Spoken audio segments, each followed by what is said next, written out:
commencer. Nous allons nous tenir debout. Nous sommes dans Genèse, le chapitre 1 tout entier. Nous allons continuer et terminer la première épisode. Mon souci, tel que je l'ai dit précédemment, c'est de léguer à la génération future ou à ceux qui en veulent dans ce ministère apostolique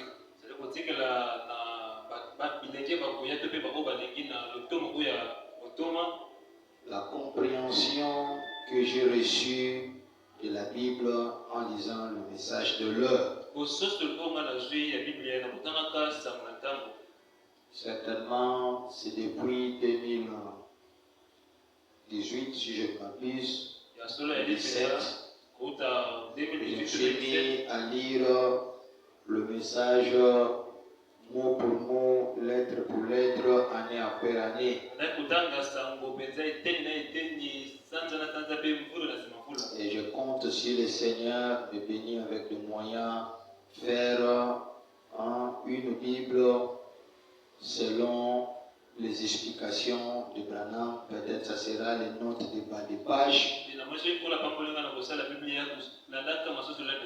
telles que certaines autres Bibles sont confectionnées avec des références. Et nous, en ce moment-là, des références sera certainement d'autres versets similaires, des citations de William Branham. Je pense que dans chaque chapitre, il y aura une explication. Je ne sais pas quelle grandeur cette Bible sera, mais il y aura une explication dans ce que William Branham commente pour ce chapitre-là, verset par verset.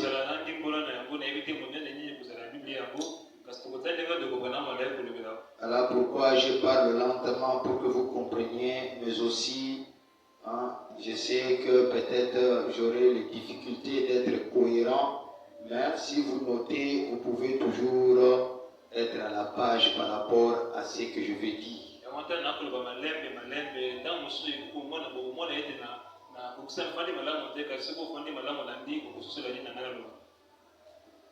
Je sais que Dieu m'a fait son apôtre avec une, si je peux l'appeler comme ça, une touche doctorale.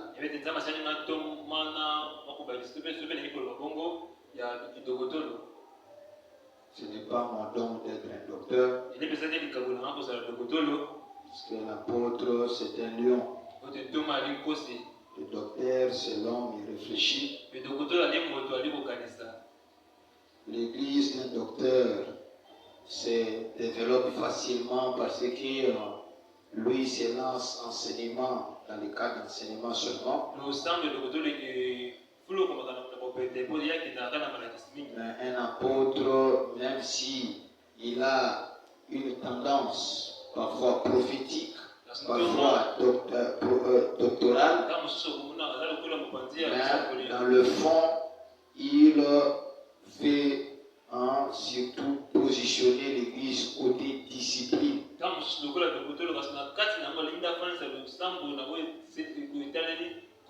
Voilà pourquoi on pouvait dire de Paul, ses lettres sont difficiles.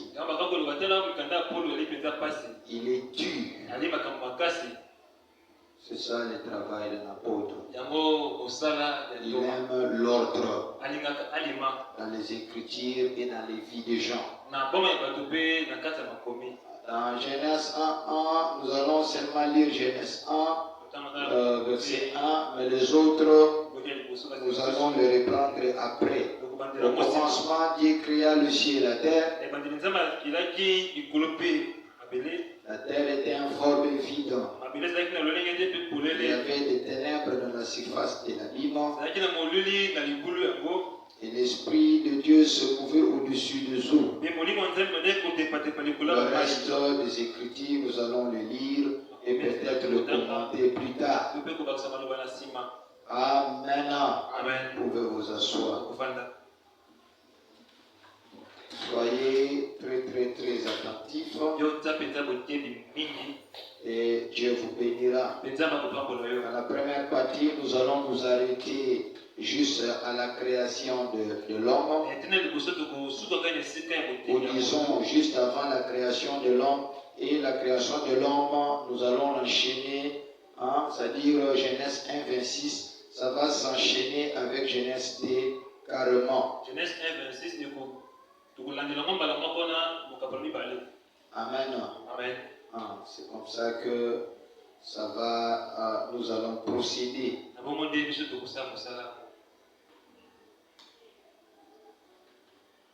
Alors, si vous lisez dans Genèse 1, il nous est dit au commencement, Dieu créa le ciel et la terre. Il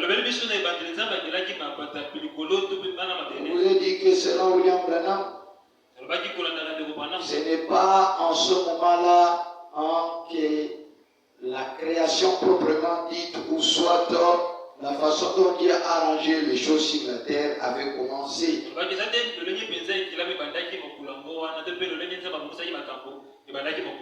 Ici, le commencement dont on parle, c'est quand la terre est sortie du soleil comme un projectile.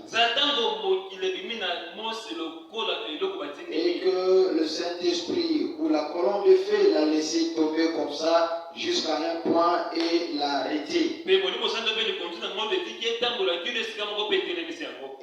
nous allons voir avec William Branham que le Saint-Esprit l'a laissé comme ça tomber pendant des millions, si pas des milliards d'années-lumière.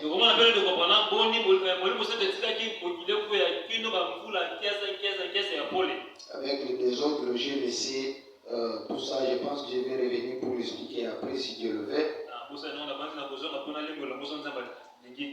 Alors, qu'est-ce qui se passe? Dans l'univers, nous ne pouvons pas utiliser le kilomètre comme mesure. Si vous prenez, j'ai oublié mes notes à la maison certainement, si vous prenez une année-lumière est égale exactement au parcours de la lumière pendant une année.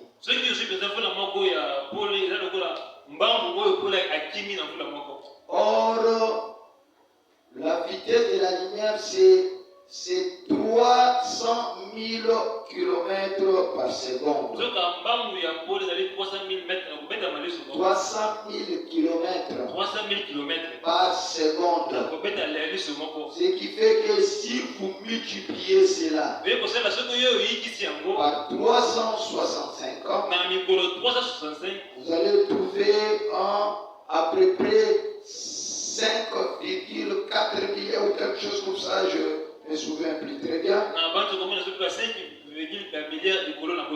J'avais mes notes, j'ai laissé ça, j'avais noté ça. Mais moi j'ai utilisé, vous le faites, vous le multipliez par 360 jours, parce que c'est ça selon le calendrier avant que Noé, la pluie de Noé arrive.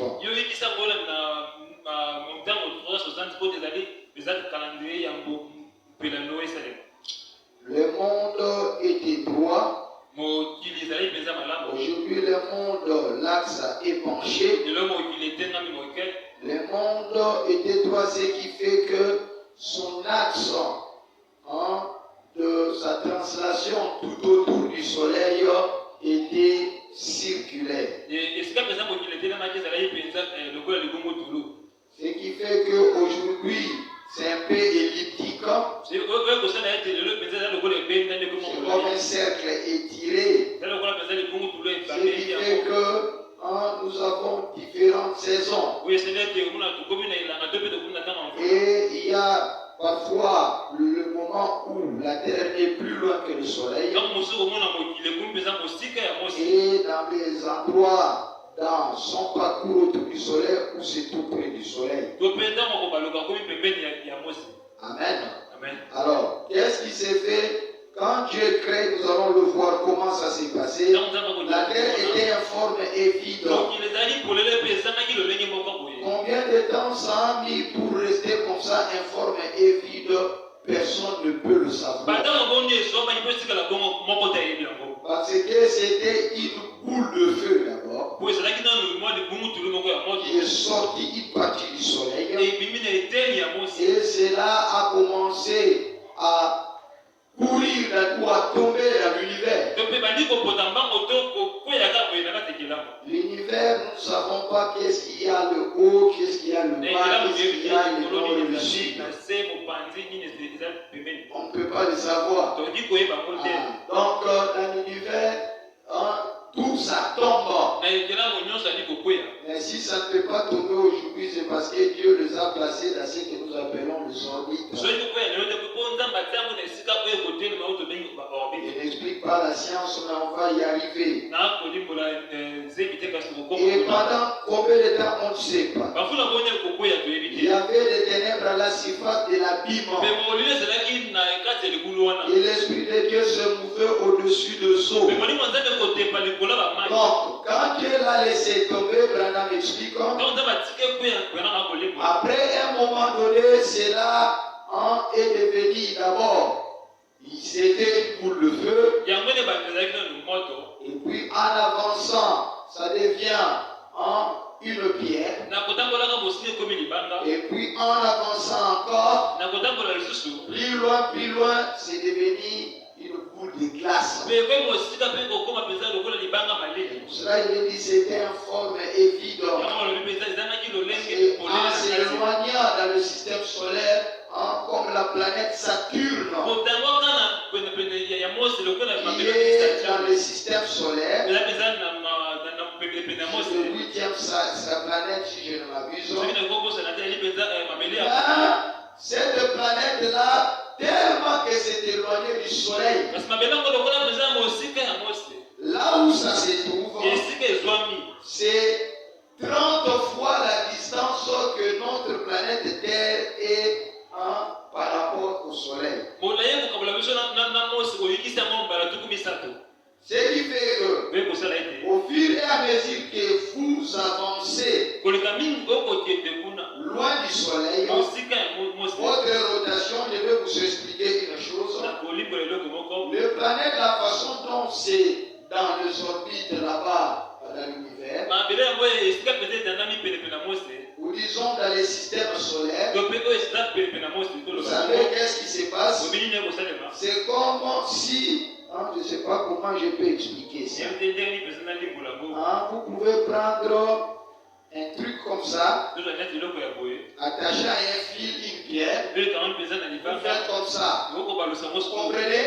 Cela veut dire, ici, il y a ce qu'on appelle la force d'attraction du soleil, qui est plus fort que la force d'attraction de planètes. Et quand vous tournez comme ça, cela veut dire que la planète fait tomber, s'éloigner.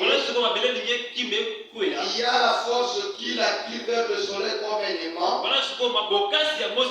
Lui aussi, il y a cette force qui l'attire pour s'éloigner. Et ça fait maintenant que ça tourne comme ça. Et la vitesse dans laquelle nous tournons dans l'univers, il n'y a aucun danger sur la Terre. Nos voitures ne peuvent pas atteindre ça. Nous tournons vite. Ce n'est pas que nous tournons vite comme ça, ça fait 365 jours. Mais quand le monde était droit, ça ne faisait que 360 jours. Quand ça parcourait sous forme circulaire. Et ça circulait tout autour des sites des zodiaques. Et nous avons 12 sites des zodiaques. Ce qui fait que chaque mois de 30 jours, ça traversait un site des zodiaques. zodiaque. Maintenant, qu'est-ce que je veux dire ici? Ce qui fait qu'au fur et à mesure,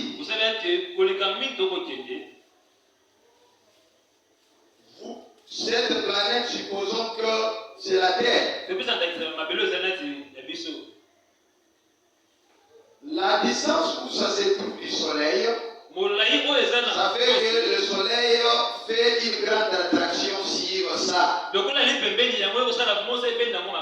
qui fait que ça tourne un peu vite. Ce qui fait qu'une année, c'est le parcours de la Terre tout autour du Soleil.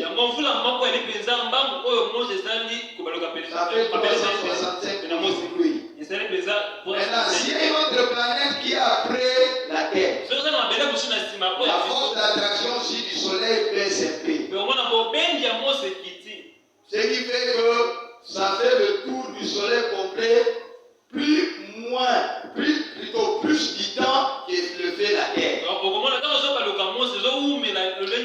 Maintenant, quand nous arrivons à la planète le plus éloignée, qui est Saturne, pour faire un jour dans Saturne, il faut faire 165 jours sur la Terre. 165 ans. Vous comprenez?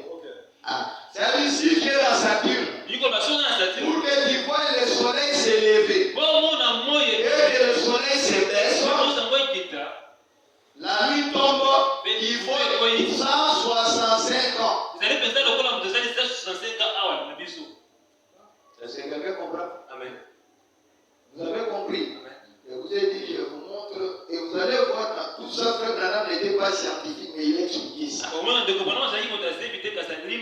Alors, Dieu a laissé la Terre n'était pas dans son orbite qu'elle est aujourd'hui. Il a laissé tomber très loin.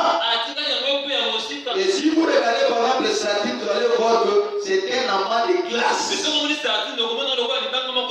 Mais même ça aussi, comme c'est un peu plus proche du soleil qui était la Terre en ce temps-là,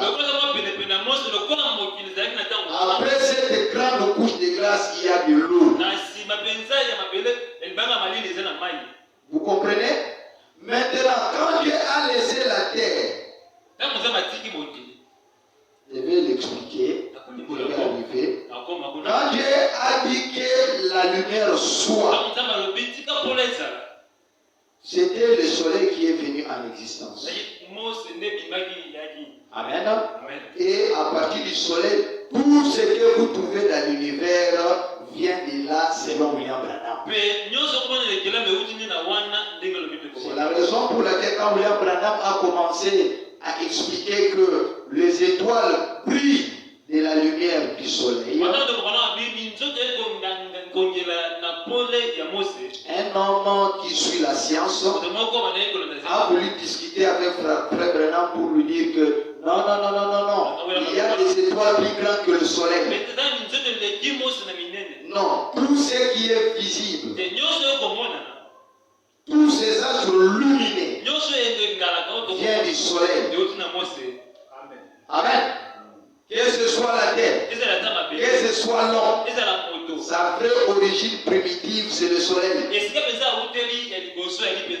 Amen. Et le soleil vient de la parole de Dieu. Maintenant, quand il a dit que la lumière soit, le soleil, les atomes ont commencé à s'éclater. Et chaque planète que nous voyons, étoiles, et ainsi de suite, ont commencé à sortir, c'est-à-dire à s'échapper du soleil. Ce qui fait qu'à un moment donné, le soleil n'était pas petit tel que nous le voyons. Amen. Donc ce sont les enfants du soleil. Et la terre est sortie aussi de là. Ça a commencé à courir, c'est-à-dire à tomber dans l'univers. Qu'elle a laissé pendant des millions, si pas des milliards d'années-lumière. Au point d'arriver à un endroit où il n'y avait pas ni lumière, ni quoi soit et la terre est devenue un amas de glace. Du fait d'une pierre, d'un amas de glace. C'est ce qui dit la terre était informée vide. C'est ce que ça veut dire. Il y avait des ténèbres à la surface de l'abîme. Ah, cela veut dire que la terre était quelque chose d'un vide. Son atmosphère même, c'était comme une abîme. Maintenant, qu'est-ce que ça s'est fait? Quand la colonne de feu a vu ça, il l'a suivi et il a dit tu t'arrêtes. Est-ce que quelqu'un comprend? Et l'esprit, c'est ce qu'on dit, l'esprit de Dieu se mouvait au-dessus de Saul. Vraiment montre que ça l'a intercepté là où c'était devenu un amas de glace. Après des millions, si de combien d'années-lumière, c'est-à-dire une distance qu'on ne peut pas mesurer. Et Dieu a commencé, la colonne de feu a commencé à la pousser tout près du soleil. C'est ce qui est dit ici. Après, ça a commencé à se dissoudre. Et on dit maintenant, les eaux ont commencé à couler. La glace a commencé à fondre. Amen, amen. C'est ça pour que vous compreniez de ces chapitres 1, verset 1. Et à la longue, ce que nous allons voir, on dit il y a un jour et il y a un matin. Cela veut dire que Dieu l'a approché à une distance où un jour, pour faire un jour, il fallait 1000 ans. Quelqu'un comprend? Si nous pouvons maintenant le comprendre humainement, si là où Saturne se trouve, on l'appelle le géant glacier, ça fait 165 ans. Amen. Nous allons prendre 1000 ans divisé par 165, ça vous donne à peu près 6. 6 fois. Vous comprenez? C'est-à-dire qu'il faut prendre cette distance d'à peu près 6 fois. C'est là où Dieu avait approché là-bas. Et le soleil n'était pas dans cette forme que ça y est aujourd'hui, c'était plus grand. Je vais vous le dire. Le jour dont on parle ici, ce n'est pas le jour de 24 heures. Les jours de 24 heures ont été réglés le 4e jour de la création. Alors, ce que je vais dire, c'est pour vous montrer, quand Dieu a dit que la lumière soit, cette parole-là est une sémence éternelle. Mets ta chaise ici pour suivre ça. Mets ça au milieu. C'était une sémence éternelle. Ça ne pouvait pas mourir. Ça ne pouvait pas passer. Amen. C'est comme ça que je vous ai montré ce jour-là. Le Saint-Esprit est la femelle que nous recevons aujourd'hui.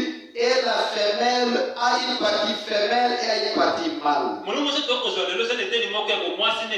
Dieu a dit, faisons l'homme à notre image. Nous allons le voir, il parlait au Père et c'est-à-dire que le Père parlait au Fils. C'est le Fils qui était ce logo, cette colonne de feu. C'était ça l'image de Dieu.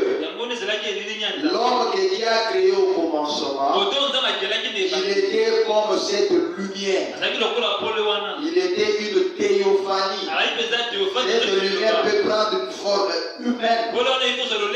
Tel que Frère Branham les a trouvés dans la 6e dimension. Ce sont des corps angéliques. Il peut prendre l'image d'un homme, et puis ça peut prendre l'image d'une lumière. C'est comme ça qu'il a dit faisons l'homme à notre image.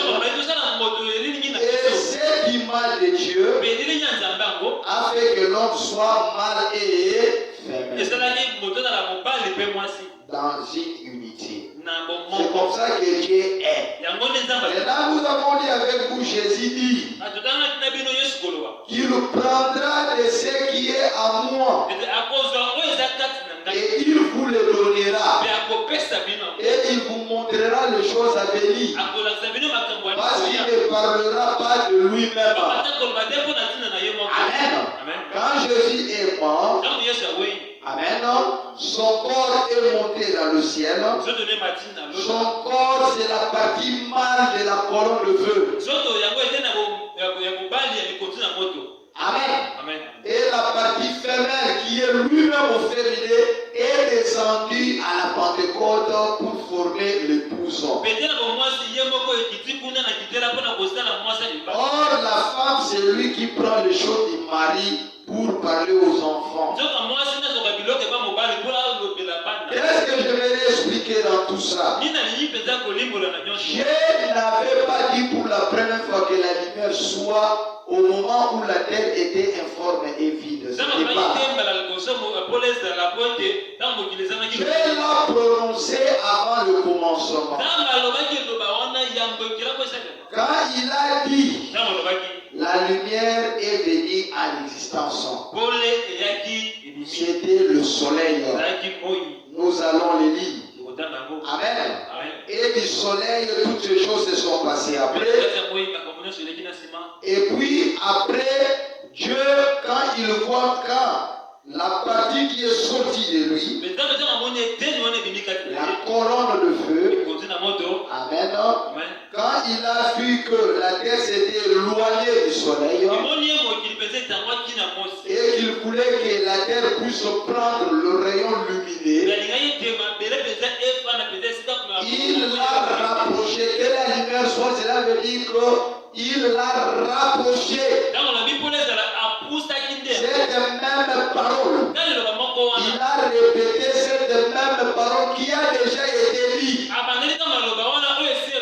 Quand Christ est venu sur la terre, c'est cette même parole qui a été encore répétée. Et à chaque fois qu'un prédicateur inspiré prêche, c'est la parole éternelle qui se répète toujours. Cela, Jésus a dit, toutes choses passeront, mais mes paroles ne seront pas passées. C'est la raison pour laquelle, quand il a dit que la lumière soit, il a approché à un endroit où 1000 ans étaient égal à un jour. Hier soir, hier matin, ça se faisait 1000 ans. À un endroit où c'est à peu près 6 fois la distance où se trouve Saturne aujourd'hui. Amen. Je pense que je me fais comprendre. Je me fais comprendre. Amen. C'est la raison pour laquelle, à partir de là, la terre a commencé à se réchauffer. Et le soleil était plus grand que ce qu'il est aujourd'hui. Et les eaux ont commencé à couler. Et là, le Saint-Esprit a commencé à parler et à mettre toutes les semences en sous-terre. Amen. À mettre tout ça là-dedans. Amen. Et c'est ce que nous avons remarqué. Maintenant, notre problème était de pouvoir pas tout simplement commencer là-bas, mais retourner au commencement. Parce que nous retrouvons encore un autre mot, commencement dans Jean 1. Et nous avons expliqué que le commencement dont Jean 1 parle là-bas n'a rien à voir avec le commencement qui est dans Genèse 1. Nous avons montré une autre chose très importante. Ça, je rappelle ce que nous avons pris l'autre fois. Amen. Nous vous avons montré que tout dans le naturel et le type spirituel, dit Branham dans le Consolateur, paragraphe 51. De même que tout vient du soleil, de même que tout dans le spirituel vient de la colonne de feu. Et dans Hébreux 11.3, il est dit, nous savons que par la foi, que tout a été formé par la parole de Dieu. Or, la parole de Dieu dont on parle ici, c'est la colonne de feu. Les logos de Dieu. En sorte que ce qu'on voit n'a pas été fait de choses visibles. Qu'est-ce que Hébreu veut dire ici? Ou plutôt Paul veut dire que tout ce que nous voyons dans les naturels a son correspondance dans les spirituels. Amen.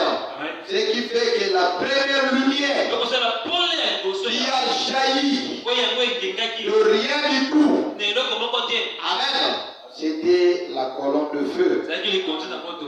C'est ça notre soleil. Pour nous qui sommes en dimension spirituelle. C'est ce qui était au commencement. Nous avons expliqué comment c'était Dieu et comment c'était avec Dieu. Nous avons expliqué que c'est toujours Dieu dans des dimensions différentes.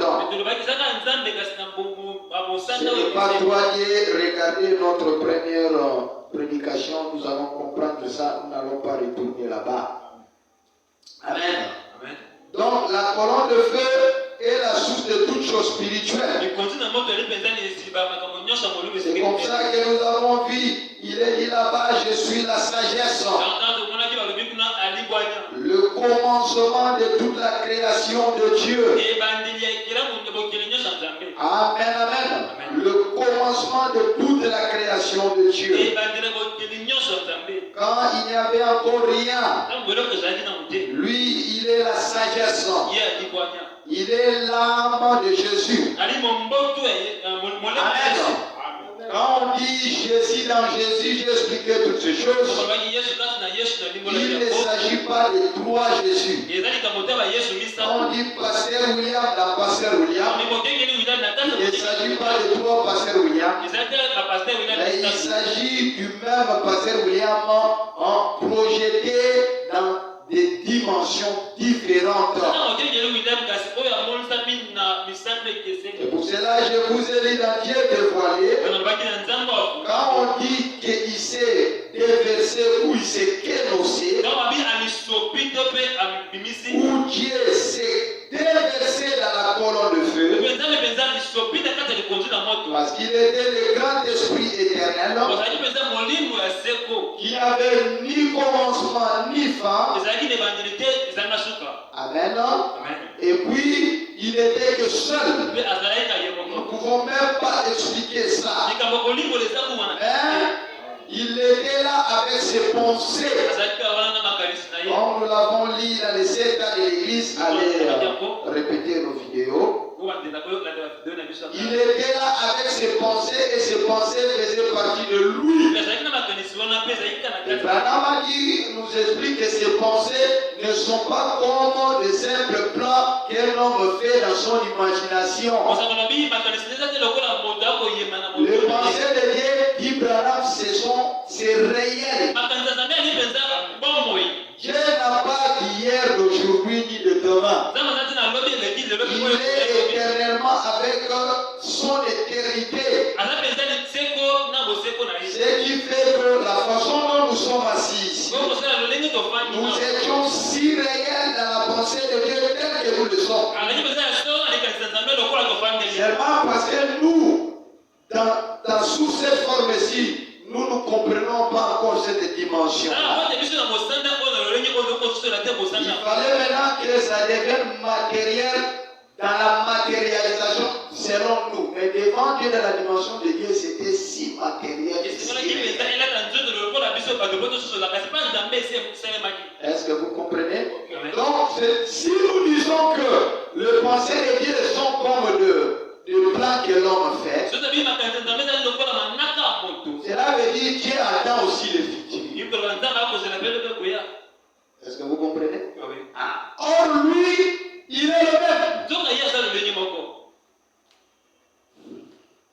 Alors, qu'est-ce qui se passe? Dieu a commencé à créer une dimension intermédiaire. Et cette dimension, il s'est projeté dans cette dimension sous forme de la colonne de feu. Ce n'est pas que Dieu a vomi, non, où son œil est parti, où une partie de lui est devenue la colonne de feu. Non, c'est lui-même qui s'est manifesté dans une autre dimension, selon que cette dimension-là exige. C'est comme quoi? C'est comme l'arbre, je l'ai expliqué. Vous plantez votre manguier. La fille qui est le manguier est dans le noyau. Vous pouvez déchirer le noyau.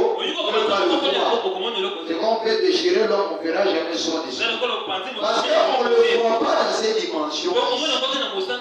Mais il faut le planter, le mettre dans une condition, ça va se projeter dans ta dimension. Maintenant, qu'est-ce qui se passe? Lui-même, c'est-à-dire son état dans l'autre dimension n'est pas aussi éliminé. Ce n'est pas que le manguier que nous voyons, c'est différent de la fille et la mangue qui était dans le noyau. C'est toujours ça dans une autre dimension. Mais cette fille-là ne disparaît pas, continue à vivre. Pas deux choses différentes, mais la même chose dans deux différentes dimensions. C'est qui fait que quand, au commencement déjà, la colonne de feu s'est créée, c'est là où il est dit, Proverbe 8, 22, l'Éternel m'a créé la première de ses œuvres. Avant ses œuvres le plus anciennes, j'ai été établi depuis l'éternité, dès le commencement. Le commencement ici, c'est ce que Jean aussi parle. Avant l'origine de la terre, je fus enfanté. En d'autres termes, je fus projeté de ce que j'étais à ce que je suis devenu. Quand il n'y avait point d'habillement, point de source d'eau, avant que les montagnes soient fermées, avant que le colis n'existe, je fus enfanté. Il n'avait encore fait ni la terre ni les campagnes, ni le premier atome de la poussière du monde. Lorsqu'il disposa le ciel, j'étais là. Lorsqu'il traça un cercle à la surface de l'habillement, lorsqu'il fixa les nuages en haut, et que les soutes de la Bible jaillirent avec force, lorsqu'il donna une limite à la mer, pour que les eaux la franchissent par le bord, lorsqu'il posa le fondement de la terre, j'étais à l'œuvre auprès de lui. Ce n'est pas des personnes différentes. C'est comme moi et mon esprit. Mon esprit, c'est moi-même dans une autre dimension. Amen, amen. Qui est en moi et qui m'environne. L'atmosphère de mon esprit, le corps n'est pas la prison de mon esprit. Mon esprit est dans mon corps et c'est tout autour de moi. Vous pouvez le sentir. Si j'ai la haine envers vous, vous allez le sentir. C'est pour cela Jésus-Christ dit le Père est en moi et moi je suis en lui. C'est-à-dire mon esprit c'est mon Père. Il est en moi et pourtant son atmosphère m'entoure.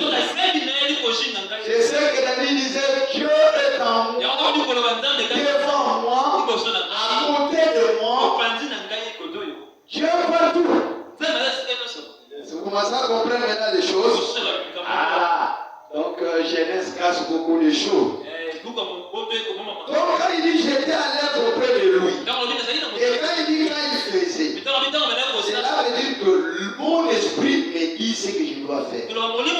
Si je soulève cet appareil ici, c'est mon esprit qui m'a dit de soulever. C'est pour cela au commencement était la parole. La parole était Dieu dans une autre dimension. Et la parole était avec Dieu. Dieu était l'esprit qui entourait partout là-bas. Il n'y avait même pas de partout parce que c'était sans fin. Et quand il a enfanté la colonne de feu, il s'est projeté. Et là, la dit qu'il ne s'est pas coupé. Les mots là des versets, je vous dis que la parole de Dieu est tellement dans une dimension élevée que dans notre dimension, même cette Bible ne sait pas bien exprimer ce que Dieu veut exprimer. Donc ça essaie. Donc quand on dit que c'était, comment dire, il n'y avait rien là. Rien même n'existait pas. Et quand la colonne de feu est sortie, lui-même Dieu s'est condensé là-dedans. Et ça a créé le vide. Vous saisissez? Il est entré là-dedans, dans cette boule de feu. Maintenant, il commence à dire, oh mon esprit me dit, fais ça. Qui fait ça? C'est mon esprit ou c'est moi? C'est lui et c'est moi. Parce que lui il est fait dans sa dimension en lui. Mais moi je le réalise dans ma dimension en moi. Et c'est pour ça qu'il a commencé par créer le sang. Amen, amen, amen. Et le premier des anges qu'il a créé, c'était le chérubin. Amen. Alors, il y a des gens qui différencient entre chérubin et séraphin. Mais Branham nous montre que ce sont le même être qui se manifestent dans des dimensions, plutôt dans des actes différents. Je ne vais pas m'attarder là-dedans. Je reviendrai pour vous expliquer ces mystères. On les appelle chérubins quand ils sont en train de garder le trône de Dieu, de garder le bousson, de garder la parole. Amen. Mais le même être, on les appelle séraphins quand ils sont dans une autre fonction. Là, veut dire le séraphin et le chérubin, ce sont des fonctions. Ce n'est que comme père et fils. Est-ce que le fils est le père? Non. Est-ce que le fils est le père? Oui. Est-ce que vous comprenez? Voilà. Donc, ce n'est que dans des fonctions différentes. Quand ils sont en train maintenant de faire les sacrifices qu'ils font, c'est par rapport à nos prières. Quand ils sont à l'autel entourés de 4 cornes, les 4 cornes c'est eux-mêmes. Ils sont la puissance de Dieu. Ils sont le premier être spirituel que Dieu a créé. Après, il y a eu des anges et ainsi de suite. Amen. Est-ce que vous comprenez?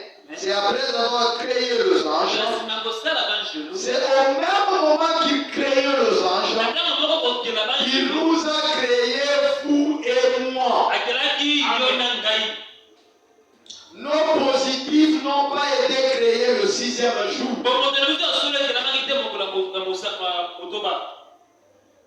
Je vais y arriver quand je vais expliquer l'homme. Je vous ai dit ceci. Nous savons que toutes choses visibles viennent des choses spirituelles. Qui le dit, la Bible? La Bible. Ce qui fait que je vous ai demandé dimanche qui peut me dire qu'une chose qui est physique, qui existe et qui ne projette pas l'ombre. Tout ce que Dieu a créé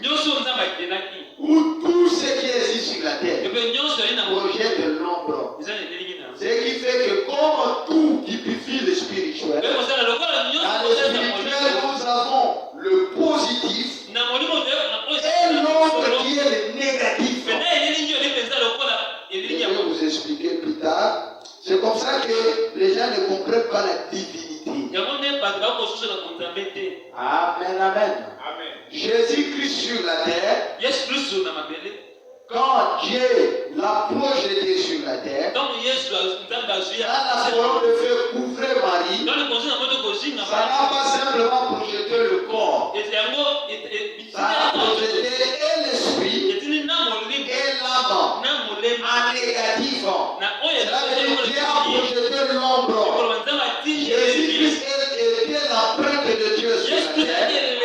Ça veut dire l'ombre de Dieu sur la terre, dans tous les sens. Ce n'est pas quelqu'un différent de Dieu. Amen, amen. Mais c'était Dieu projeté sur la terre. Amen. C'est pour cela qu'il pouvait dire, le Père est plus grand que moi. Je ne peux rien faire sans le Père. Amen. Mais quand Christ est mort et ressuscité, parce qu'il devait être sur la terre le parent rédempteur. Pour qu'il soit le parent rédempteur, il devait être exactement comme nous sommes. Quand Adam a péché, Adam avait perdu son positif. Est-ce que vous comprenez? Il est dit que l'âme qui pèse, c'est l'âme qui mourra. Le positif d'Adam ne peut pas pécher. Est-ce que vous saisissez? Parce que vous allez comprendre que William Branham nous explique que l'âme et la théophanie ne sont pas deux choses différentes. Amen. La théophanie, c'est le positif de l'âme terrestre. C'est pour cela que Jésus disait que personne ne scandalise l'un des plus petits. Il parle de petits enfants, mais il parle aussi des chrétiens d'Abraham. Les enfants de Dieu nés de nouveau. Il dit que si quelqu'un les scandalise, il vaut mieux pour lui qu'on lui mette une main de moulin et qu'on lui jette dans le fond de la mer. Il dit parce que les anges contemplent la face de Dieu nuit et jour. Branham dit ce sont les théophanies. Et quand Branham est allé à l'au-delà, dans la 6e dimension, quand il est revenu à Branham Tabernacle, il a dit je vous ai tous vus là-bas. Est-ce que vous comprenez? Un jour vous découvrirez que vous êtes toujours au ciel. Ceux qui sont des pécheurs qui ne peuvent pas se convertir sont aussi toujours en enfer. Ce n'est pas le diable qui les a créés. Je vais le lire quand je vais arriver dans la création. Frère Branham montre que quand il créait les anges, il nous a créés dans une certaine manière. Nous sommes aussi des êtres angéliques. Mais pas dans la même classe que eux. Mais notre apparence, notre théophanie peut être une lumière comme eux. Est-ce que vous comprenez ce que je veux dire? Mais maintenant, qu'est-ce qui se passe? Quand, dans l'éternité, Satan, était tombé, il avait corrompu 3 tiers des anges. C'est 2 tiers, hein? 2 tiers d'anges. Il a aussi corrompu 2 tiers des enfants de Dieu. Cela veut dire les théophanies qui étaient destinés à la perdition. Parmi les êtres humains, l'ont cru. Et quand Dieu les a chassés au ciel, ils sont allés dans la 5e dimension. Les théophanies des pécheurs sont aussi descendus. Vous commencez à comprendre, hein? Sont aussi tombés. C'est pour cela sur la terre, ils ne peuvent pas croire. Quand il était parti en enfer, quand il avait 14 ans, Et quand il a grandi, il a vu le femme. C'était presque 40 ans après. Il a dit, je les ai vus là-bas. Alléluia. C'est pour ça que Branham dit, Judas est venu de l'enfer. Et il est rentré en enfer. Ce sont des fils de perdition, ce sont des papes. Ceux qui deviennent des papes là. Ce sont des gens venus de l'enfer. Ils viennent de l'abîme. Et ils rentrent dans l'abîme.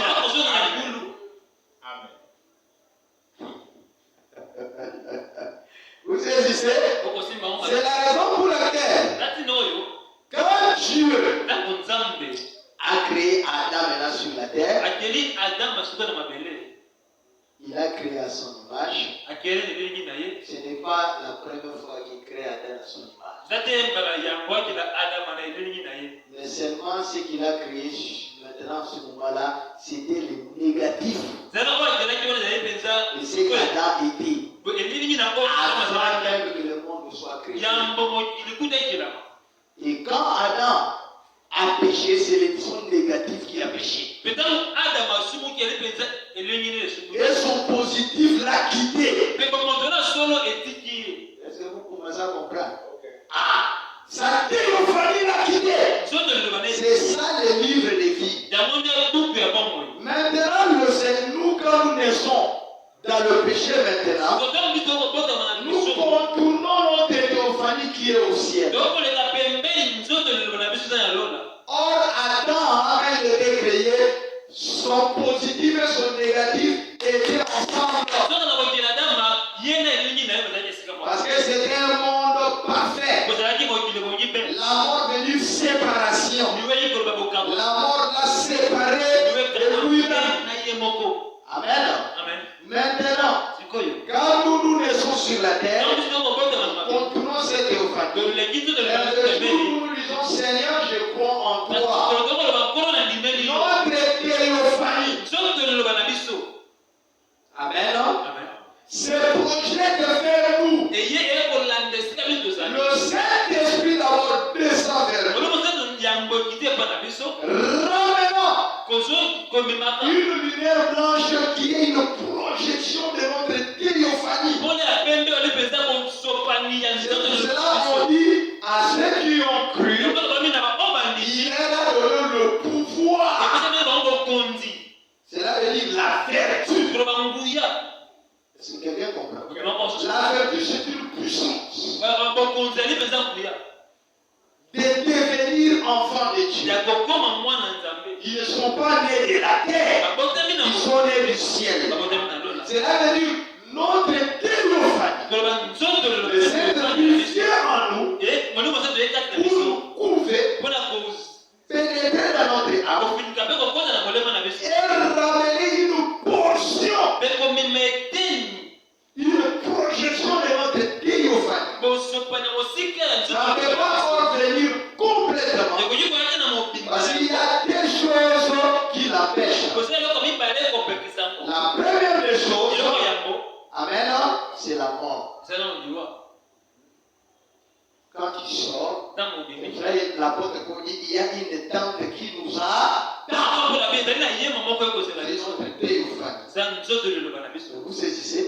Et puis il ajoute encore, il y a l'enlèvement. Pendant l'enlèvement que sans mourir, nous allons prendre, nous revêtir de l'immortalité. Est-ce que vous comprenez ce que je veux dire? Ce sont nos théophanies. Maintenant, qu'est-ce qui se passe dans le cas de Jésus? Il ne veut pas venir. Amen. Il lui n'a pas contourné sa théophanie. Mais sa théophanie qui est venue, qui a couvert Marie.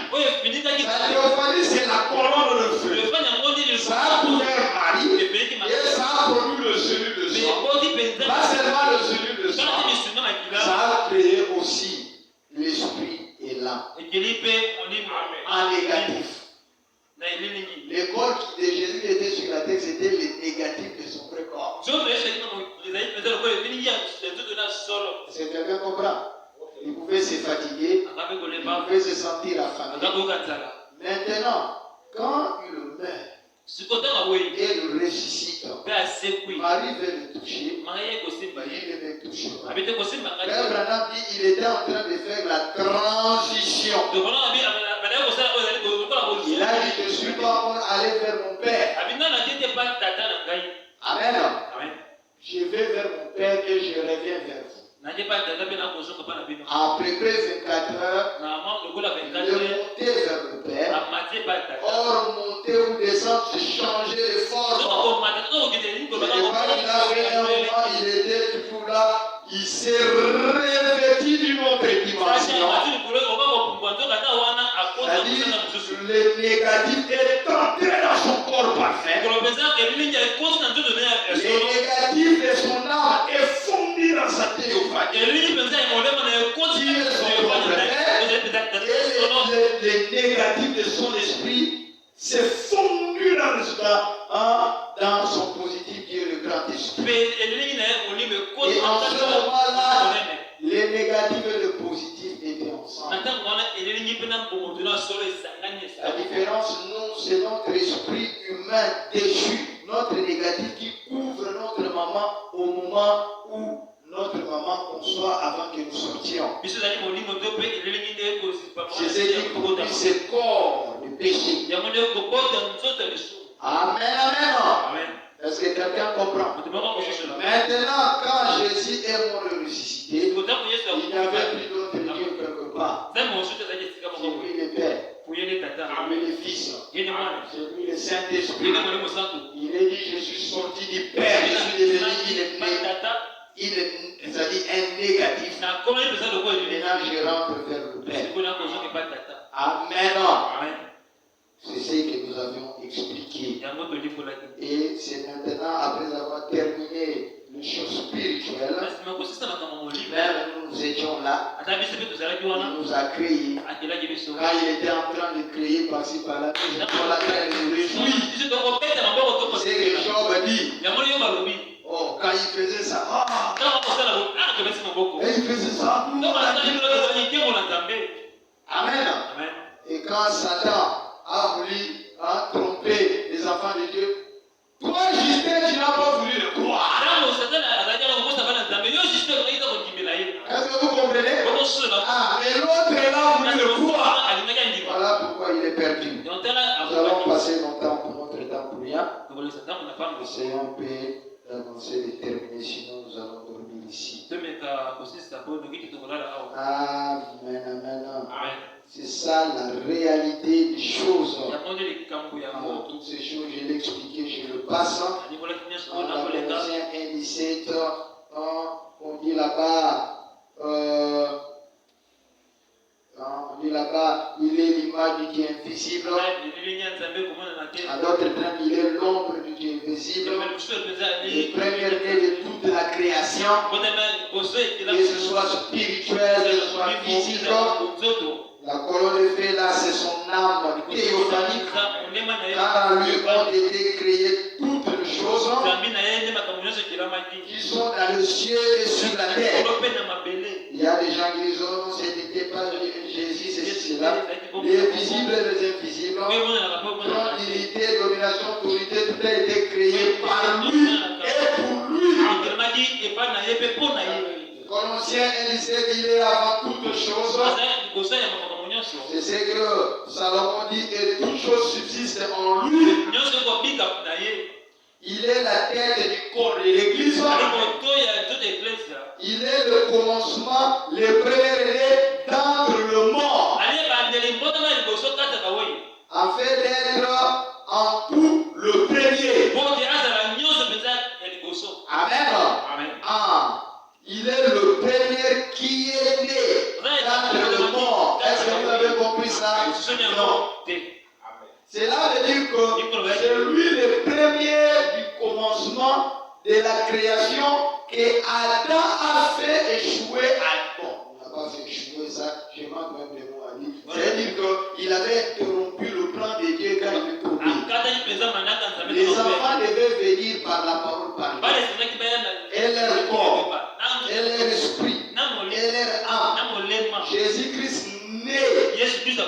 dans le ventre de quoi?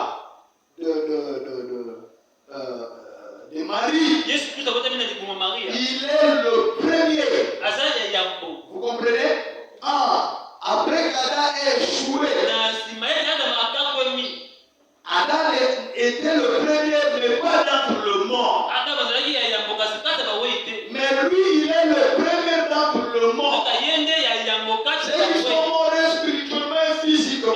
Il est le premier de la création de Dieu. Parce qu'en lui, il y a plus que toute plénitude habitante. Amen, amen. Dans Apocalypse chapitre 4, en troisième partie, paragraphe 117, Frère Branham dit, vous rappelez-vous qu'il y a quelques dimanches nous avons vu cela. Les gros diamants. Et il est coupé de plusieurs différentes façons. Il reflète le feu et la lumière qui émanent de lui. Ainsi que Jésus-Christ est le commencement de la création de Dieu. Est-ce que vous avez compris? C'est que Dieu a voulu là. C'est lui qui a né le commencement. Amen, amen. Le commencement de la création de Dieu. Que ce soit dans le spirituel et dans le physique. Et il est Dieu. Plutôt, il dit Dieu est éternel. Mais lorsque Dieu a créé, lorsqu'un petit enfant a été conçu dans le sein d'une mère, il est vierge. Et que celle-ci a commencé à développer le cellule. En elle pour mettre au monde ce petit enfant, c'était là le commencement de la création de Dieu. Les enfants devaient venir par la parole. Et Adam avait capoté ce plan. Amen, amen. Et Gabriel qui était au roi, qui est l'un des chérubins ou des séraphins, il a prononcé la parole. Gabriel sous forme humain. Amen. Qui prenait la place d'Adam. C'est qu'Adam devait faire. Et il a posé la parole et Marie a cru. C'est que parole est devenue un être humain. Maintenant, nous qui le suivons, quand un prédicateur prêche, il est au moins de la puissance de Dieu. Le Saint-Esprit parlant par lui, quand vous voyez, il y a une autre naissance positive qui commence en vous. Est-ce que vous comprenez?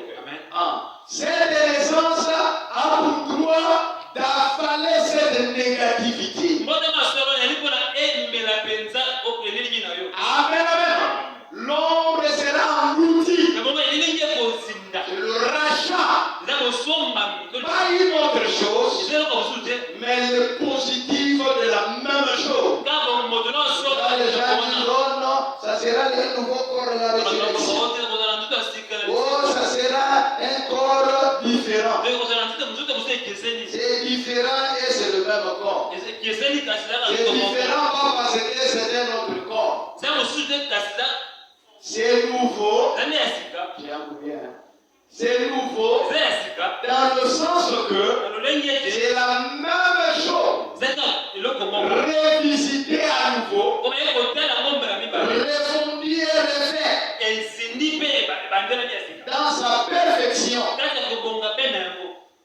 Quand vous vous approchez de votre ombre, dès que l'ombre est le positif, c'est quoi l'ombre disparaît. Est-ce que vous comprenez? L'ombre disparaît. Est-ce que c'est vraiment disparu? C'est seulement le positionnement que vous êtes. C'est fondu dans le positif. Amen, amen. Voilà, c'est ça, cette naissance. Nous sommes nés de nouveau, corps, âme et esprit. Mais maintenant, c'est l'inverse. C'est l'âme, l'esprit qui vient, l'âme qui vient, et puis le corps est ressuscité. Il est devenu Emmanuel, qui est avec nous le commencement de la création. Amen, amen. Alors, dans ces joyaux de poussière, il a mangé de la nourriture. Il est devenu poussière du corps. Il est devenu cation de potasse, de pétrole, toutes ces choses, lumière cosmique et tout et tout. Ce n'est pas étonnant que l'image ait dit à l'étoile, conduis-nous vers ta parfaite lumière. Il était juste en train de refléter la lumière d'une lumière parfaite. Il était l'ombre de la lumière parfaite. Et il était là, la lumière parfaite de Dieu, le commencement de la création de Dieu. Oh, c'est ça, c'est que le bas sont allés voir. Il est le gros diamant. Et sur la croix, il a été blessé. Parce qu'au travers de lui, ça puisse jaillir d'autres enfants. Sous forme de la partie femelle, la colonne de feu qui est sortie de nous. Venir en nous et projeter notre frère en nous. Par la naissance d'en haut. Question et réponse sur la Genèse. Maintenant, nous avons étalé toutes ces choses. Retournons maintenant où? Nous allons retourner dans Genèse 1. Question et réponse au paragraphe 33. Maintenant, revenons donc là en arrière. Amen. Tout ça, je l'ai expliqué. Là, je vais le reprendre parce qu'avec Frère Branham, c'est si beau. Maintenant, retournons donc là en arrière au moment de l'apparition de ce petit halo. Maintenant, nous ne voyons encore rien. Mais juste avec nos yeux surnaturel, nous voyons un halo qui se tient là. Bon, c'est le Fils de Dieu. Et Logos. Je peux donc le voir jouer là comme un petit enfant devant la porte du Père. Dans toute l'éternité, en train de circuler, voir comment toute l'éternité, il va mettre quoi ici, quoi là-bas. Comme un inspecteur. Voyez-vous, alors dans sa conception de son plan, il commence à penser à la manière dont les choses devraient être. Et je peux l'entendre dire que la lumière soit. Ici, ce n'est pas la Genèse 1. Amen, amen. Oh, je me sens bien. C'est là qu'il a dit que la lumière soit. Qu'est-ce qu'il dit là-bas? Quand il dit que la lumière soit, la lumière dont il parle ici, amen, amen, c'est exactement le soleil venant à l'existence.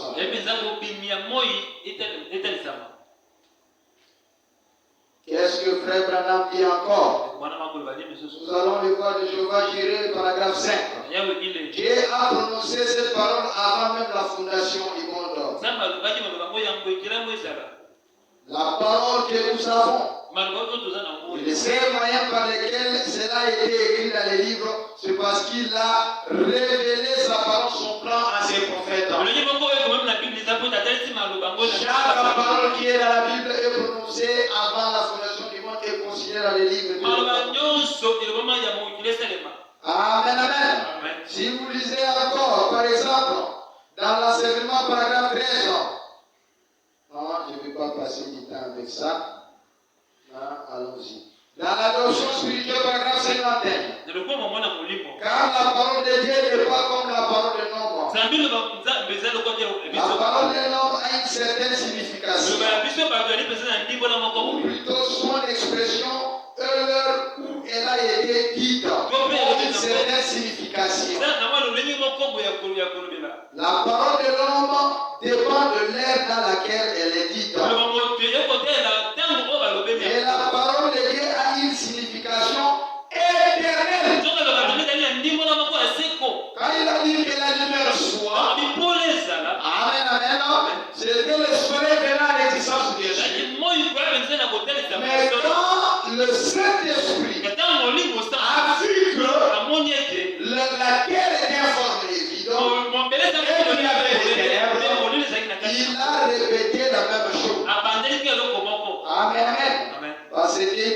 de ce qui est, il a pris de ce qui était dans le grand esprit, dans la pensée, dans l'imagination de ce grand esprit, et il a dit à la terre. Nous sommes la terre à laquelle le Saint-Esprit prend les choses de Jésus en notre époux, notre mâle, son père, et nous le dit.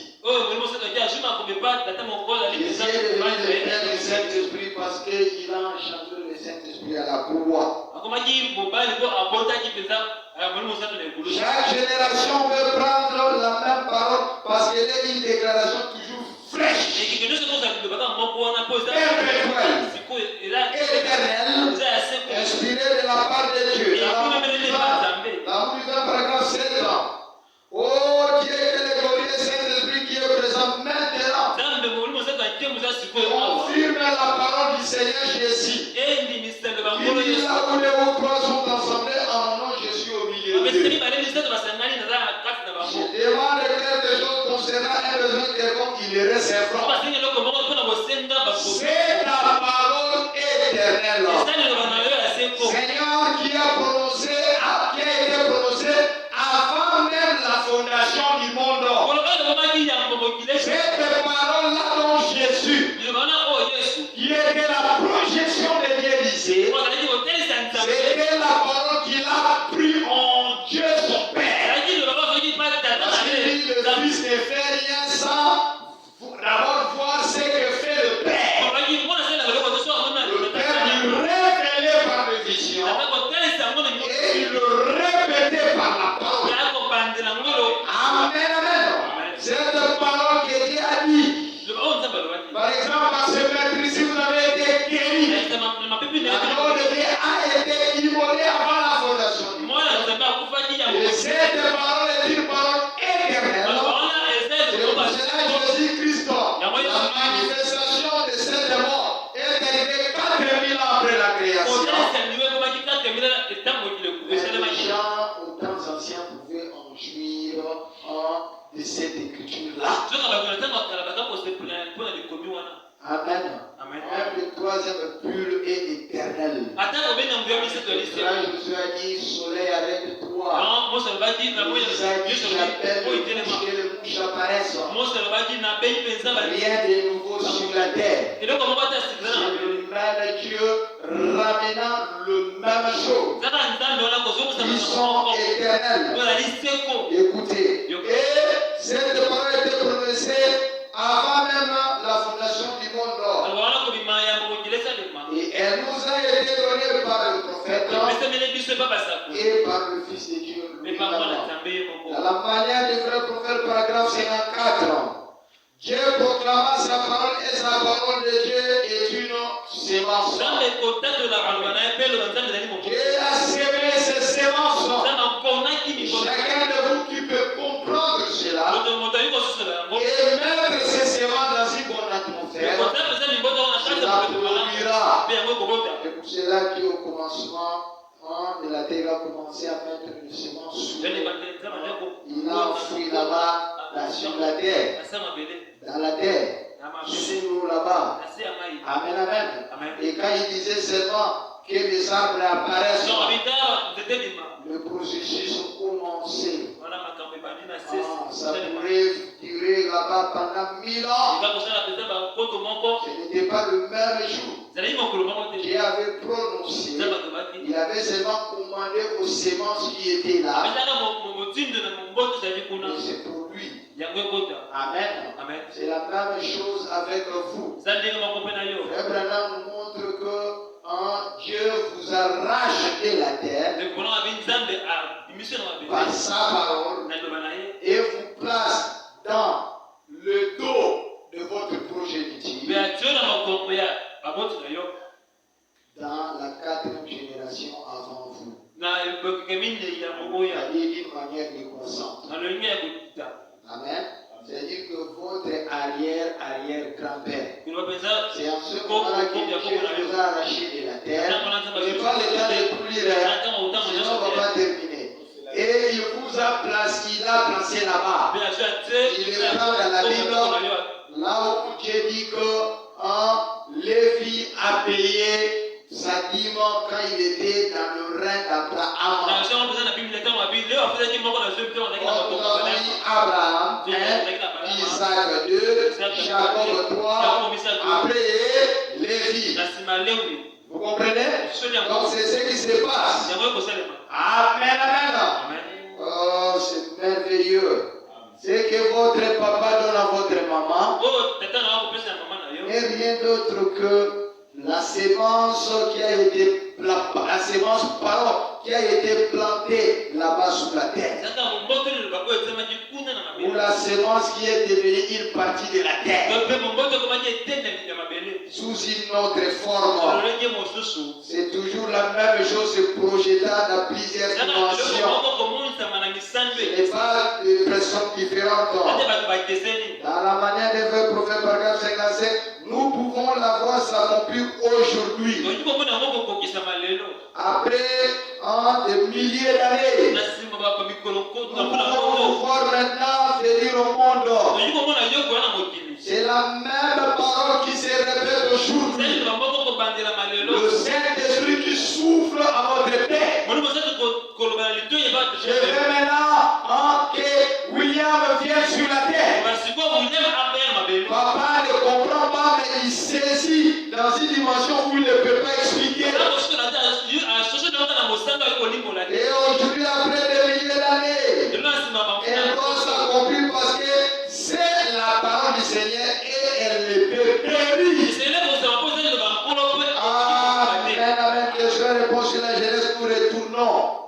Et quand, paragraphe 34, et quand il dit à cela, que la lumière soit, un atome éclata. Et le soleil fait à l'existence. Ça a commencé comme du titre comme ça. La parole a commencé comme de choses invisibles. Là-bas, ça a commencé comme, je ne sais pas, des photons. Après, ça devient sur des protons. Ça devient des neutrons. Vous comprenez? D'abord, ça a commencé peut-être, je ne sais pas, jusqu'à devenir peut-être de lumière cosmique. Et puis après, un moment donné, ça va. Les atomes projettent maintenant une lumière. Un petit truc comme ça. Ça grossit. Ça grossit. Ça grossit. C'était le soleil venant à l'existence. Ce soleil-là, c'est la colonne de feu qui l'approche. Lui-même était la première lumière, il crée une première lumière dans l'univers. Ça a tourbillonné pendant des centaines de millions d'années. Formant des scories brûlants. Vous comprenez? À cause de morceaux de feu. Prenant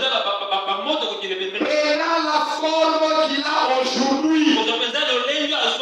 La forme que ça a eu aujourd'hui, c'est le 4 au chapitre 14. Est-ce que quelqu'un comprend? C'est le 4e jour de la création. Voilà pourquoi je vous ai dit que le soleil n'était pas sous cette forme que nous avons aujourd'hui. Et la terre n'était pas cette distance-là. Quand Dieu a rendu le soleil petit, les histoires sont sorties dans lui sans former tout ce qu'il y a dans l'univers. Et c'est en ce moment-là que Dieu a maintenant rapproché les 4e jours. Plutôt, je pense que c'est les 4e jours. Parce que dans la Bible, le verbe créer, dans la Genèse, et le verbe former sont des choses différentes. Amen. Je vais vous le lire ici. Former et créer sont des choses différentes.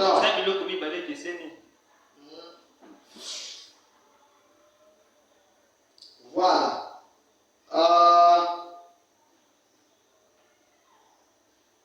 Quand nous lisons, je suis déjà au chapitre 14, plutôt verset 14. Je suis en train de prendre comme ça, vous allez lire ça. Hein? J'ai déjà passé beaucoup de choses. Hein? Dans 14, il dit, quand il a dit là-bas que la lumière soit, je ne parle pas quand il a créé le soleil. Il parle dans Genèse 1 quand il a dit que la lumière soit. Il parlait de la lueur, ou plutôt des rayons solaires. Est-ce que vous me saisissez? Amen. Les rayons, c'est-à-dire les rayons, la terre était encore très loin. Hein? Si vous lisez dans Genèse 1.3, c'est le terme hébreu or, qui veut dire lumière du jour. Ça veut dire seulement ces rayons. Mais dans le verset 14, il veut parler de Mawor, qui veut dire l'astre lui-même. Est-ce que vous me comprenez? C'est-à-dire l'astre lui-même. Cela veut dire là dans Genèse 1, il voulait seulement que le rayon atteigne la terre pour que l'eau de la glace puisse s'effondrer. Mais dans Genèse 14, dans 1.14, il parle bien sûr quand il dit Dieu dit qu'il y ait des luminaires. Voilà comment on l'a même traduit. Des luminaires dans le tendu du ciel pour séparer les jours d'avec la nuit. Ça c'est les 4 jours. Mais maintenant nous demandons le jour dont on parlait depuis le début là-bas. Ce n'était pas un jour de 24 heures. Le jour de 24 heures est partagé ici. Cela veut dire que Dieu a placé la terre dans le positionnement que ça a aujourd'hui. Après que le soleil puisse se débarrasser des parties supplémentaires. Et pour cela, il a dit qu'il y ait le luminaire dans l'étendue du ciel. Maintenant, là, on pouvait voir le soleil maintenant l'ennemi plus proche. Pour séparer les jours avec la nuit. La rotation ou la translation de la terre autour du soleil a été réduite de 24 heures. De 1000 ans à 24 heures. On voit que Dieu, lui, ne peut pas compter selon notre temps. Il a continué à compter par rapport à son temps. Lui, il nuit, il un matin, ça fait. Mais ici, nous sommes le 4e, son 4e jour à lui. Parce qu'un jour est comme 1000 ans devant Dieu. Amen. Voilà, c'est ce que vous devriez comprendre. Il dit que ce soit le signe. Vous marquez les époques, les jours et les années. C'est-à-dire la terre maintenant, ça s'est rapproché.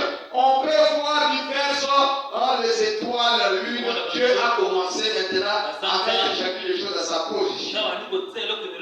Et qu'il sert de luminaire dans le tendu du ciel. Il sert de mort. Pas simplement de lumière, mais de luminaire pour éclairer la terre.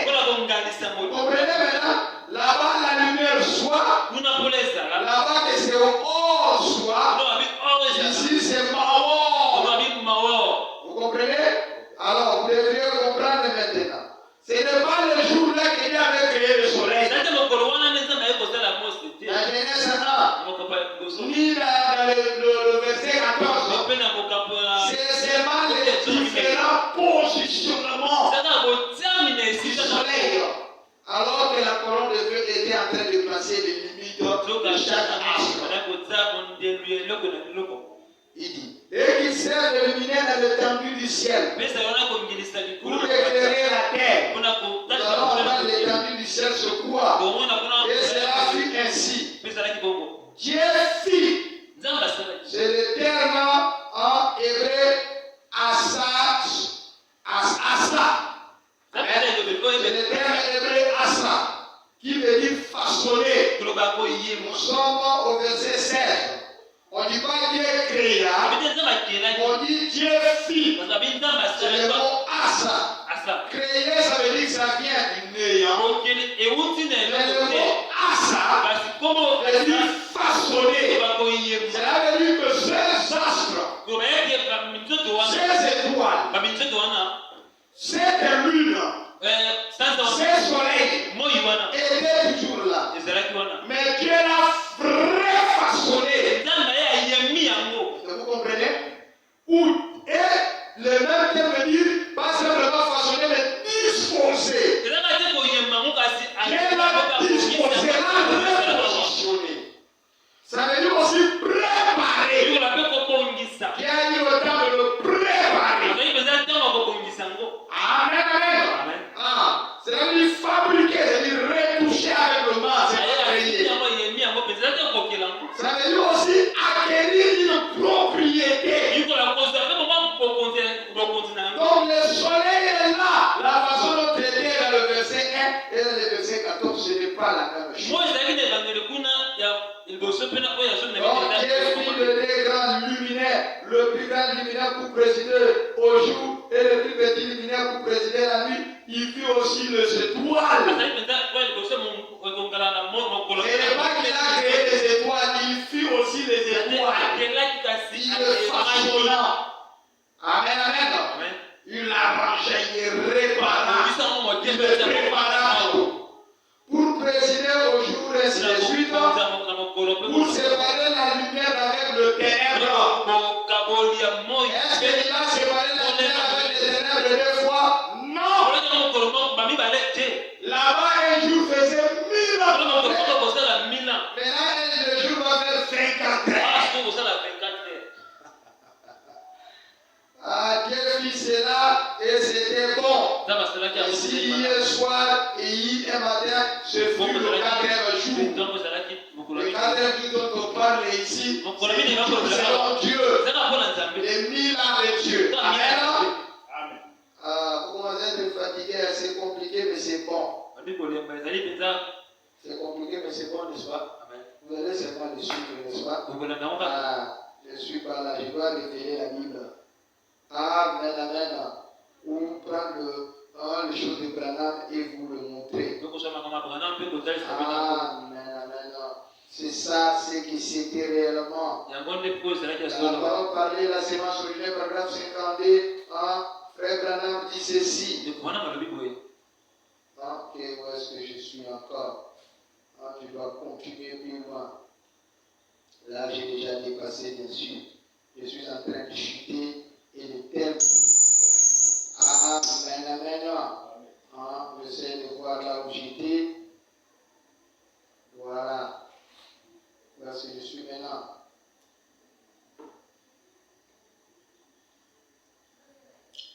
Dans l'ensevelissement, paragraphe 13. Même pour Jésus, en ces grands jours que nous célébrons. Quand Dieu a réellement immolé l'agneau, je vous ai déjà montré avant la fondation du monde, dans l'adoption spirituelle, paragraphe 51. Voilà, ça j'ai aussi déjà dépassé. Attendez que je puisse arriver parce que je suis déplacé sur l'ordinateur pour arriver plus tard. J'ai déjà dépassé aussi. Je pense que je suis vraiment presque à la fin. Voilà. Dans question et réponse à paragraphe 35. Bon, suivez attentivement ceci maintenant. Et c'est beau. Il fit le soleil. Et alors la première chose, vous avez un gros morceau de scorie pesant à peu près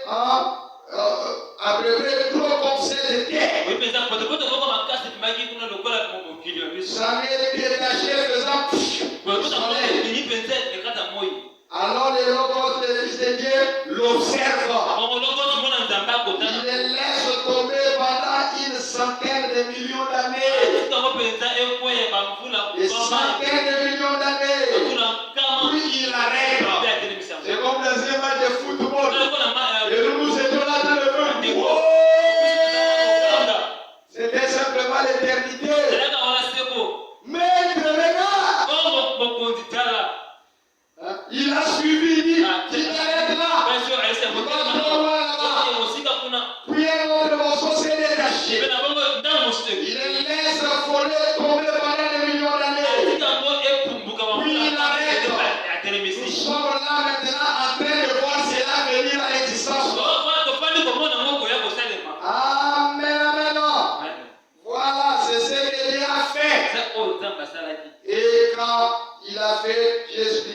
ça.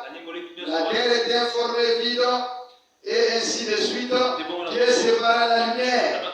C'est ça le premier jour. La question-réponse sur la Genèse 1, paragraphe 26. Personne n'a jamais vu le Père. Personne ne peut voir Dieu dans une forme corporelle. Parce que Dieu n'a pas de forme corporelle.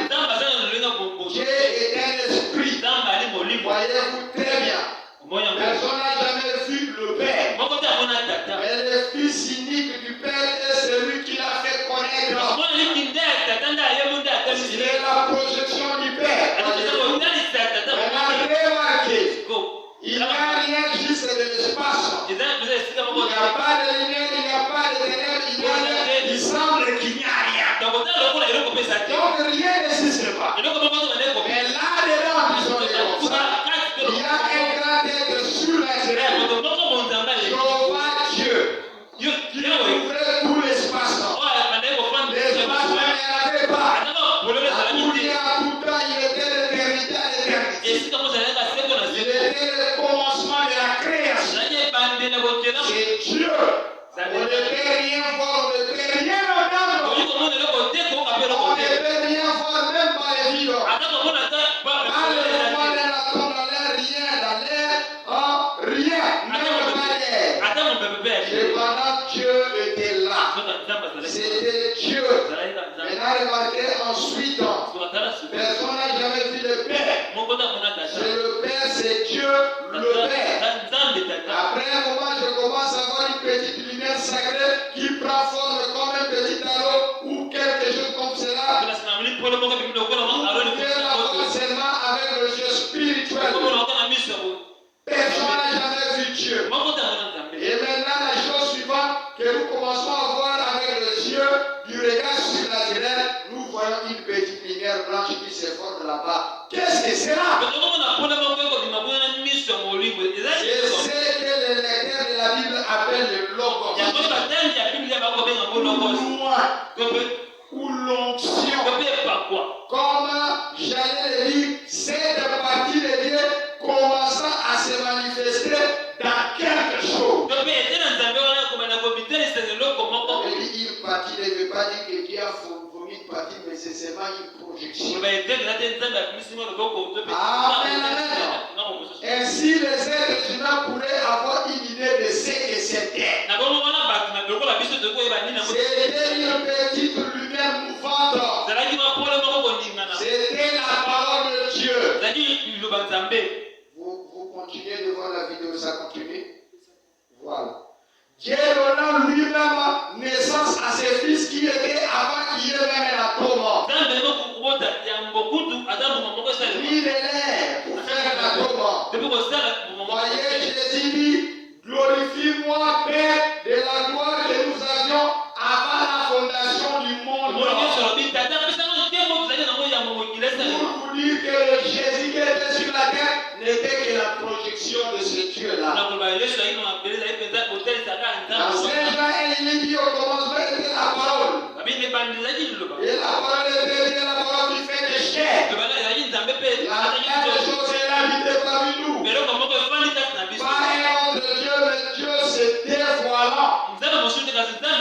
Lui-même jusqu'à devenir un être humain. Remarquez maintenant comment il a fait.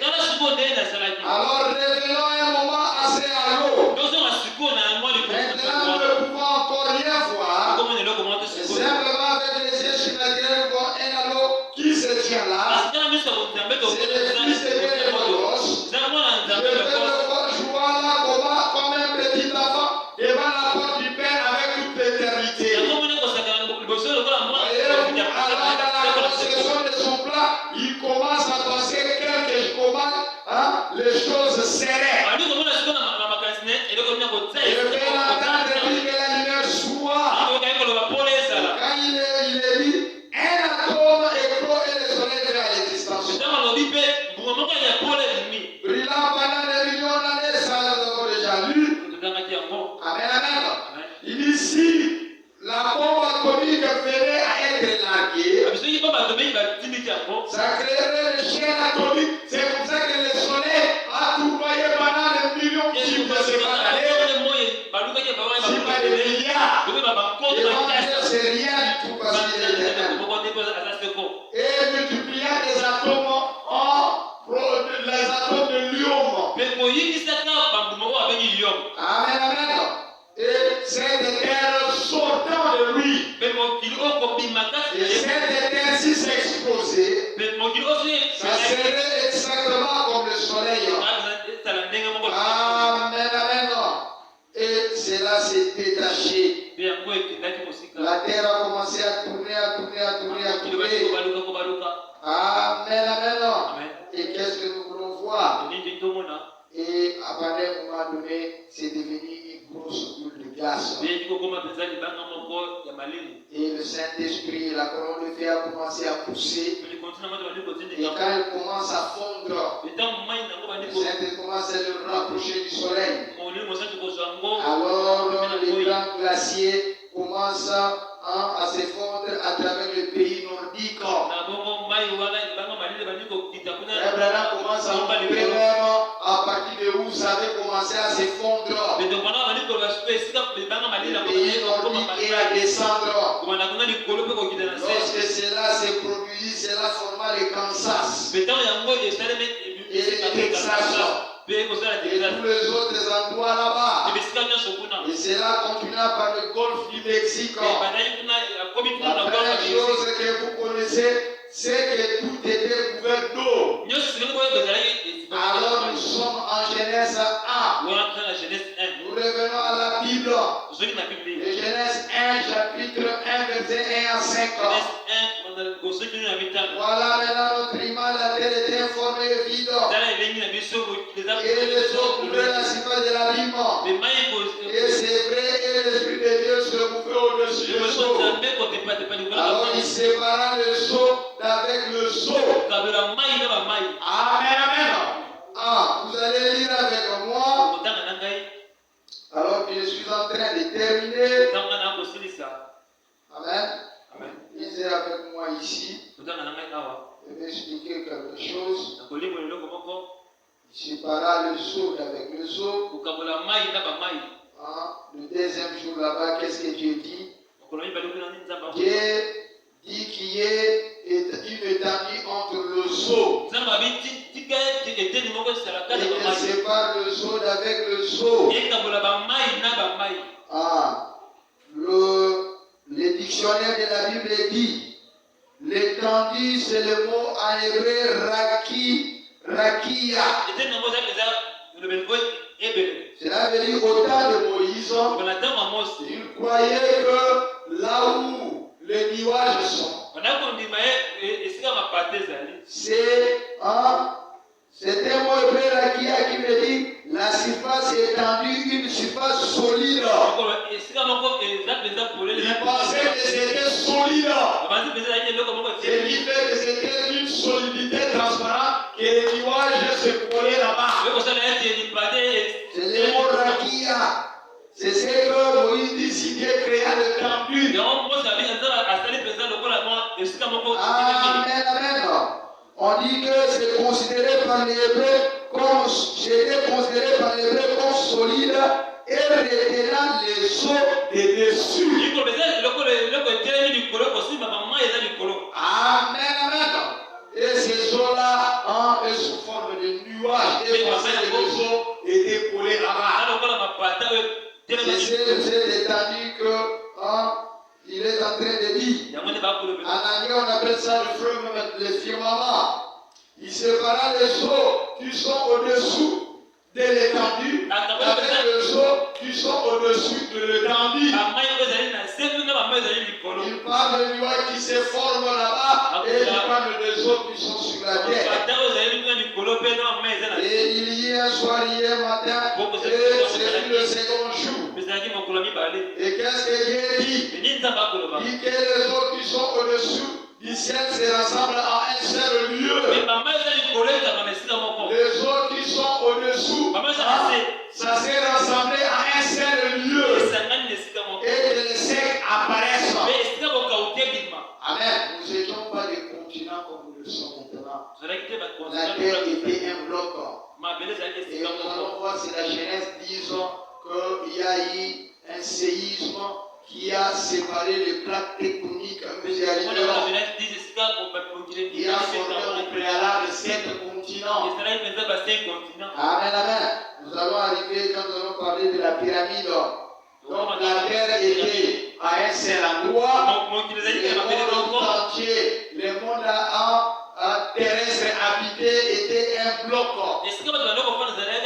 Les eaux aussi étaient un amas de eaux. Dieu appela les secs au sein qui était et il appela l'amas de eaux mer. Dieu dit que cela était bon. Dieu dit que la terre produise de la verdure. Et les arbres fructueux selon leur espèce. Et ainsi de suite. Hier soir, hier matin. Il y a cet enfant-là de cette terre. Le son ramène lui à l'intérieur. Que cette terre. Dieu dit que cela était bon. Hier soir et matin, le 3e jour. La vie est apparue sur la terre le 3e jour. Jésus est ressuscité le 3e jour. Et tout cela selon son espèce. Nous allons en parler quand nous allons parler de mariage mixte. Alors que nous parlons. Dieu dit c'est beau selon ses espèces. Et 14, nous voyons ce que nous venons de lire, comment tout cela, les luminaires ont été façonnés. Et le passage sur l'étendue du ciel pour éclairer la terre et ainsi de suite. Dieu dit que les eaux produisent en abondance les animaux vivants. Et les oiseaux volent sur la terre vers l'étendue du ciel. Et créant les grands poissons, tous les animaux vivants se lèvent que les eaux produisent en abondance selon leur espèce. Et Dieu dit que cela était bon. Dieu les bénit en disant soyez féconds, multipliez. Et remplissez les eaux de mer et les oiseaux qui vivent sur la terre. Vous allez être d'accord avec moi que c'était l'homme qui devait donner sa progéniture par la parole. Les animaux ont à part le serpent, les autres ne parlaient pas. Il n'y avait pas de sexe. Le rapport sexuel, ce sont des relations animales. Amen. Est-ce que vous comprenez? C'est pour cela, ce n'est qu'à l'homme qu'il a été interdit de le faire. Voilà pourquoi les serpents ne peuvent pas comprendre comment la femme ne peut pas utiliser ce que Dieu lui a donné. Et il est venu l'expliquer pensant faire une chose de bien, alors que c'était le diable qui l'avait inspiré. C'est le Seigneur qui dit que la terre produit des animaux vivants. Selon leur espèce, le bétail des reptiles des animaux terrestres. Vous allez être d'accord avec moi. Dans verset que Dieu fit les animaux de la terre selon leur espèce, le bétail selon leur espèce, et pour les reptiles selon leur espèce. Donc, dans le monde animal, nous avons 3 catégories que Dieu a créées. Il y a les animaux terrestres, les animaux sauvages que vous connaissez. Et les serpents étaient parmi eux. Amen.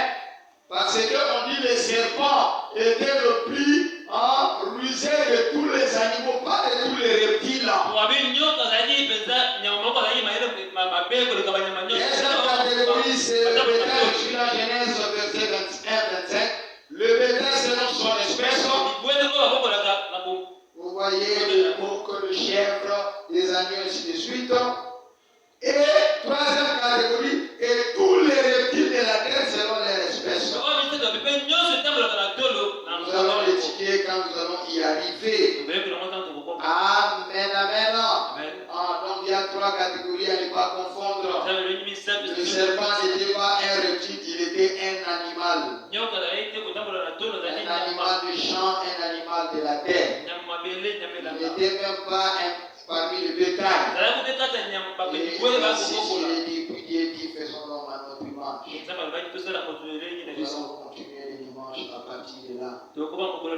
Certainement, je n'ai pas voulu entrer beaucoup trop en détail. Il y a beaucoup de choses. Mais au fur et à mesure, nous n'allons pas. Vous voyez, chaque chapitre de la Bible, toute la Bible est là dedans.